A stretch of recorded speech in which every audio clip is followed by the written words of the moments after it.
여러분 안녕하십니까? 오늘은 2021년도 골드만삭스가 말하는 6가지 강세장 대응 방법에 대해서 알아보겠습니다. 지난 2월 초에 골드만삭스가 금년도 시장을 예측을 했죠. 그래서 그 예측한 6가지 방법을 알아보고 부수적으로 최근에 급격히 상승하여 5만 달러를 돌파했죠. 1비트코인에. 그래서 비트코인과 또 달러의 향방에 대해서도 함께 알아보겠습니다. 최근의 상황을 보게 되면 미국의 뉴욕 지수가 3거래일 연속 하락 중인데요. 3거래일 동안 약 1.6% 하락을 했습니다. 2월 들어서 3.4% 정도 상승을 했다가 절반을 반납하게 된 것이죠.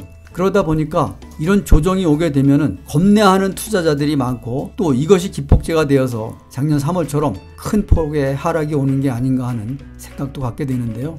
거시경제를 보게 되면은 미국에서 새로운 행정부가 들어서서 일을 만들고 있고 또 연준과 함께 경기 부양책을 추진하면서 달러를 계속 풀 것으로 보기에 당분간 정책에 기인하여 시장이 움직일 것으로 이렇게 예상을 할 수 있습니다. 오늘 뉴욕 지수의 선물 지수를 보니까 오늘도 0%대의 조정이 예상되고 있는데 이런 때는 내가 사고 싶었던 종목으로 포트폴리오를 조정하는 그런 기회로 활용하는 것도 좋다고 생각을 합니다.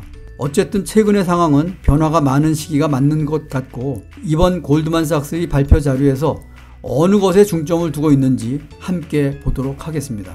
우선 골드만삭스를 많이 들어보긴 했는데 중요한 것은 아니지만 골드만삭스에 대해서 잠깐 알아보겠습니다. 골드만삭스는 국제금융시장에서 투자은행과 증권회사를 겸하고 또 다양한 금융 서비스를 제공하는 미국의 대표적인 다국적 투자은행이죠. 도매금융과 소매금융 영업을 함께 영위하는 기업인데 도매금융으로는 증권상장, 기업인수합병, 또 채권 발행 등을 대행하거나 부동산에 투자하는 등의 이런 업무를 하고 있고 소매금융으로는 개인 투자자의 투자금 운용, 또 보험, 증권 업무 등의 영업을 하고 있는 은행 지주회사라고 볼 수가 있겠습니다. 골드만삭스의 영업이익률을 보면 영업이익률이 23%고 순이익률이 18%로 상당히 높습니다. 삼성전자와 비교하면 좋을 듯한데요. 작년에 삼성전자의 영업이익률이 약 15% 정도 됐고 순이익률이 약 11%인 점을 보면 골드만삭스의 이익률이 더 높다는 걸 알 수가 있습니다. 골드만삭스가 시장을 예측하는 것은 투자자들을 유입하기 위한 것으로 보이기도 하는데요. 제목처럼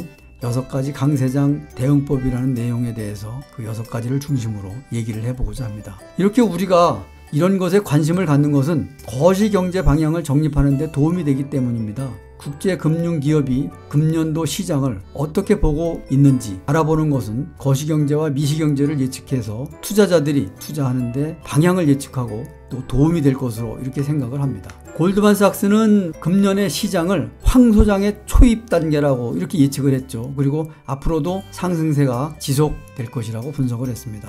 골드만삭스의 글로벌 최고 전략가인 피터 오펜하이머가 있습니다. 이분은 투자 노트를 통해서 우리는 새로운 강세장의 초입 국면에 있다. 희망의 단계에서 강력한 이익 성장이 기대되는 성장의 단계로 넘어가고 있는 상황이라고 설명을 했죠.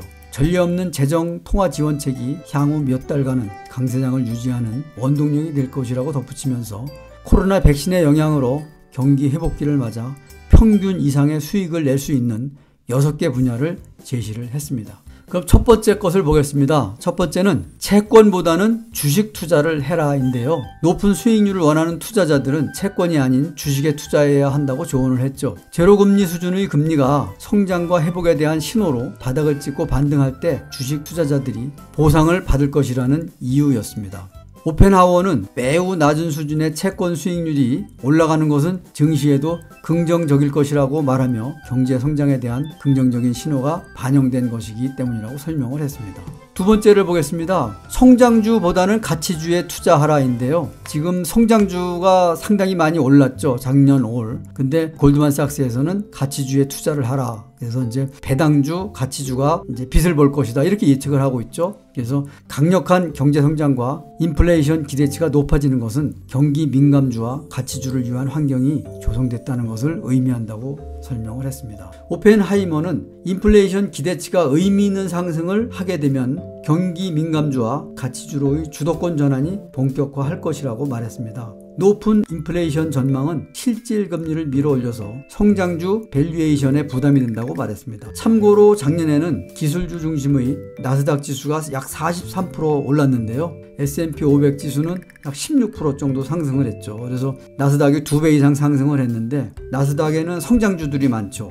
그래서 성장주가 작년에는 아주 급격히 많이 상승했다고 보면 되겠습니다. 세 번째는 경기 방어주보다는 경기 민감주에 투자해라, 이런 얘기를 했는데요. 만약에 인플레이션 기대치가 높아지면 필수 소비재는 조정에 취약해질 수 있다. 동시에 금융주를 포함한 경기 민감주는 상대적으로 높은 수익률을 자랑한다고 얘기를 했습니다. 참고로 올해 S&P 지수 내에서 수익률이 좋은 분야는 에너지 산업으로 약 10% 정도 올랐고요. 금융주는 2% 내외 상승하는데 그치고 있습니다. 이제 네 번째는 필수 소비재보다는 은행주에 투자하라인데요. 글로벌 전략가인 오펜하이머는 지난 1년간 채권 수익률이 하락하면서 필수 소비재 등 경기 방어주는 은행주를 상회하는 수익률을 냈다며 지금은 소비재가 역사적으로나 다른 산업과 비교해서도 비싸 보이는 시기라고 얘기를 했습니다. 성장주에 대한 기대나 채권 수익률 반전에는 취약할 것이라는 그런 전망을 했는데요. 그래서 은행주에 투자를 더 확대해라 하는 얘기를 했습니다. 다섯 번째는 변동성이 높은 종목을 선호해라입니다. 지난해 경기 침체기에는 변동성이 낮아 안정적인 수익을 돌려주는 기업들이 투자자들의 관심을 많이 받았습니다. 반면 성장에 대한 기대감이 높아지는 시기에는 높은 변동성을 가진 기업을 선호하게 될 것이라고 설명을 했습니다. 글로벌 전략가 오펜하이머는 채권 수익률이 매우 낮은 시기에는 안정적인 기업의 매력이 높아지는 반면에 강한 성장에 대한 기대와 높은 채권 수익률 그리고 인플레이션 기대감은 이런 심리를 역전시킬 가능성이 있다고 설명을 했습니다. 그런데 최근에 인플레이션이 조금씩 확대되는 그런 양상을 보이고 있죠. 다음은 마지막으로 여섯 번째가 되겠는데요. 배당주를 주목하라입니다. 배당주에는 배당 킹 종목도 있고 배당 귀족주도 있고 한데 성장주보다는 배당주에 주목을 해라는 얘기가 되겠죠. 그래서 골드만삭스는 역사적으로 미국 시장에서 인플레이션과 배당 성장의 관계에 대해서도 주목을 해라고 했는데요. 물가 상승은 먼 미래의 기대 수익에 대한 할인율을 높여 성장주 주가에 부정적인 영향을 준다고 했습니다. 반면에 단기간에 확정 수익이 나오는 배당주에 대한 수요는 높아질 것이라고 얘기를 했죠. 또 저성장과 인플레이션 기대치, 또 향후 배당에 대한 신뢰도 간의 상관관계는 흥미롭다면서 인플레이션 기대치가 바뀌면 배당의 가치도 재평가될 수 있는 영역이라고 말했습니다. 골드만삭스는 올해 S&P 지수 목표치를 약 4,300포인트로 잡았는데요. 최근에 S&P 지수는 3,950포인트를 오락가락하고 있는데요. 이것은 지금보다 약 10% 정도 상승하는 것으로 예상을 하고 있습니다. 오늘은 이렇게 미국의 투자은행인 골드만삭스의 연초 예상을 보았는데요. 골드만삭스의 예상이 맞을 때도 있지만 맞지 않는 경우도 있습니다. 약 절반 정도가 맞는다고 보면 맞을 것 같습니다. 그러니까 우리가 투자하는데 참고는 할 수 있지만 전적으로 동의하고 참여하기는 좀 그렇다고 볼 수가 있겠습니다. 오늘은 골드만삭스의 금년도 시장 예측에 대해서 봤는데요. 지난 16일 자료를 보게 되면 미국 금리 상승세를 주시하라, 또 주가 혼조, 달러 강세, 최근에 비트코인의 급등과 달러 지수를 주시하라고 돼 있는데요. 3대 지수는 3거래일 동안 조정을 보이고 있죠. 그리고 미국 국채 가격은 백신 보급과 재정 부양 기대에 장기물 위주로 급락세가 지속되고 있는데요. 달러화 가치는 글로벌 경제가 디플레이션에서 벗어나 인플레이션 상태로 전환하는 리플레이션에 이를 것이라는 베팅이 강화하면서 상승세를 보이고 있습니다. 유가 또한 미국의 텍사스 등 주요 지역을 강타한 한파로 원유 생산에 차질 우려가 부상하면서 상승을 하고 있죠. 또 바이든 미국 대통령이 추진하는 1조 9천억 달러의 경기 부양책과 또 주요국에서 신종 코로나 신규 확진 감소세가 투자 심리를 지금 지지하고 있다고 볼 수가 있겠습니다. 다만 경제 회복 기대와 물가 상승 가능성, 또 대규모 재정 부양책에 따른 국채 발행 확대 전망 등이 복합적으로 작용하면서 미국 국채 금리는 꾸준히 상승해 왔다고 볼 수가 있겠습니다. 비트코인은 오늘 가격으로도 5만 1,000달러가 넘었는데요. 테슬라의 일론 머스크가 비트코인을 1조 6천억 원 정도 투자를 하면서 불을 붙였는데요. 일론 머스크는 비트코인으로 테슬라의 전기차를 구매할 수 있게 하겠다고도 했죠. 어쨌든 금년 들어서 가파르게 오르는 비트코인을 두고 갑론을박이 진행되고 있습니다. JP모건은 장기적으로 비트코인 가격이 14만 달러를 넘어설 수 있다고 분석을 했죠. 그러면 현재 5만 달러니까 약 3배 정도 이렇게 오를 수 있다고 분석을 했고요.